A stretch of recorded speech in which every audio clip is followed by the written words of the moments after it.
Dan saya senang karena beliau memikirkan tentang UMKM itu jangan hanya urus sembako, urus kerupuk gitu. Ya sekali-sekali UMKM urus minyak, karena Menteri UMKM ini latar belakangnya memang kerja di migas. Alhamdulillah hari ini saya didampingi oleh Menteri UMKM, Gubernur Jambi dan perwakilan dari Bupati. Ini Pak Gubernur Jambi, Wakil Gubernur, Kepala SKK Migas, kemudian Dirut Pertamina, Pak Simon, dan teman-teman yang lain. Kami baru selesai rapat untuk membahas tindak lanjut dan persiapan implementasi sumur-sumur masyarakat yang sudah kita inventarisir untuk segera dijalankan agar mereka mempunyai legalitas.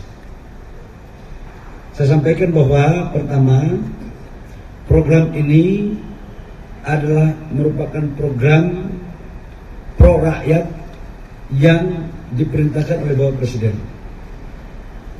Selama ini kita menganggap bahwa urusan-urusan pengelolaan minyak ini hanya dikelola oleh perusahaan-perusahaan besar, perusahaan-perusahaan asing.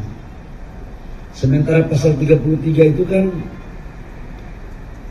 penguasaan dan pengelolaan kekayaan sumber daya alam ini harus sebesar-besarnya untuk rakyat. Dan ada demokrasi, ada keadilan. Nah, dalam rangka itu selama ini usaha rakyat ini sudah ada sumur-sumur ini. Tapi mereka nggak punya legal, mohon maaf kadang-kadang dikejar oleh oknum-oknum. Maka dengan permen ini semuanya sudah bisa kita lakukan.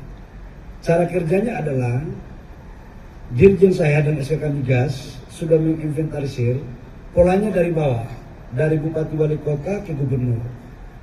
Sudah menginventarisir kurang lebih sekitar 45.000 potensi sumur yang selama ini dikelola oleh rakyat.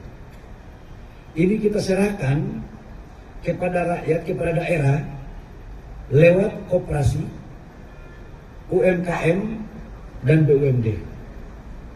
Dengan memperhatikan pengelolaannya, keselamatan, baik keselamatan kerja maupun dalam aspek lingkungan. Tadi kita sudah dapat juga dari Menteri LH yang diwakili oleh Sekjennya, akan diberikan guidance secara baik, dan Pertamina sebagai K3S untuk juga memberikan pendampingan dalam rangka implementasi agar jaminan keselamatan kerja bisa dijaga dan lingkungan terjaga. Dalam implementasinya, seluruh hasil sumur-sumur rakyat dari hasil itu dibeli oleh Pertamina atau K3S lain yang punya refinery dengan harga kurang lebih 80% dari ICP. Ini tujuannya apa? Agar rakyat diberikan kepastian untuk siapa yang membeli dan berapa harganya. Dan ini perputaran ekonomi di daerah akan terjadi karena langsung dibayar di daerah, dan perputaran ekonominya dan penciptaan lapangan pekerjaan pun terjadi. Bapak Ibu semua, ini adalah terobosan dari Bapak Presiden yang memerintahkan kepada saya. Dalam hitungan kami, saya tidak tahu kalau pasca reformasi itu belum pernah ada kebijakan ini. Sudah ada, Gubernur sudah ada. Baru pertama kali ini, menurut saya akan jadi Menteri SDM baru 1 tahun. Menurut Dirjen dan Gubernur-Gubernur ini, belum pernah ini terjadi. Dan ini adalah program pro rakyat. Kita ingin rakyat juga bisa memanfaatkan, mengoptimalkan usaha-usaha yang selama ini sudah ada di daerah masing-masing. Dan ini mampu menciptakan lapangan pekerjaan yang cukup signifikan. Saya juga sampaikan bahwa pikiran ini datang juga dari Menteri UMKM untuk meminta agar UMKM itu dilibatkan. Dan saya senang karena beliau memikirkan tentang UMKM itu jangan hanya urus sembako, urus kerupuk gitu ya. Ya sekali-sekali UMKM urus minyak, karena Menteri UMKM ini latar belakangnya memang kerja di migas. Jadi ini namanya UMKM modern.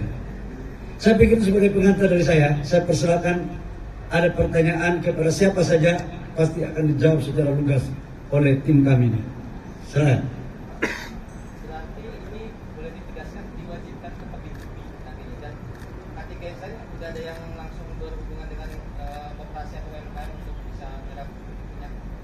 Selama dia di wilayah kerjanya dan dia punya refinery, nggak ada masalah.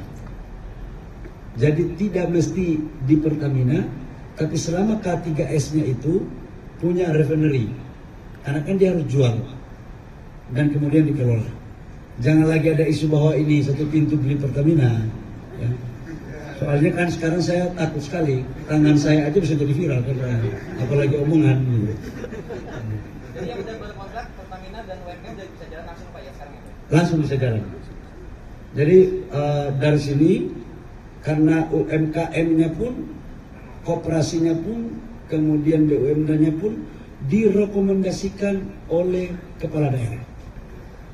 Bukan ditunjuk serta-merta dari pusat. Supaya dipastikan tidak boleh UMKM Jakarta, tidak boleh koperasi Jakarta. Kita ingin menjadikan orang daerah menjadi tuan di negerinya sendiri. Jadi biarkan orang daerah sendiri yang mengurus. Itu ya.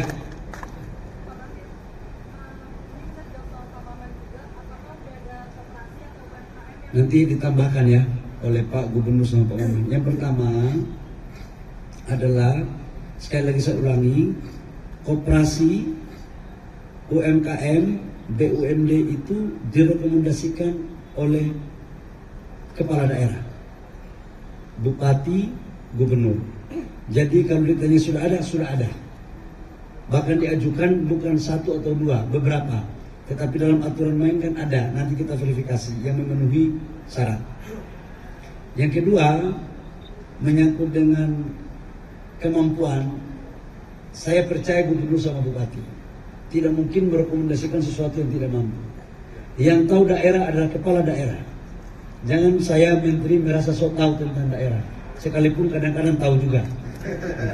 Tapi kita tidak boleh merasa sok tahu, karena itu butuh kolaborasi antara kerjasama kepala daerah dengan kementerian.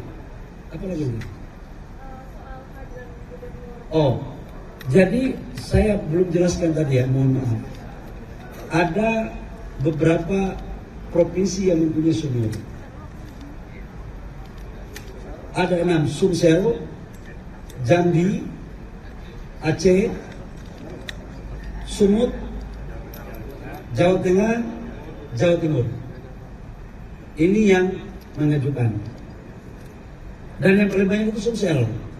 Sumsel tadi ada wagubnya ada, tapi langsung pulang. Karena kalau semua saya taruh di sini bupati sama gubernur kan, aduh kasihan kan, mereka banyak kerjaan. Jadi diwakili oleh Pak Gubernur Jambi. Partainya beda kok. Saya jangan dibilang bahwa dia dari ini. Saya Golkar, beliau ya nggak tahu partai apa PAN kira-kira ya. Tapi kira-kira setengah-setengah warna-warna kuning juga. Ya.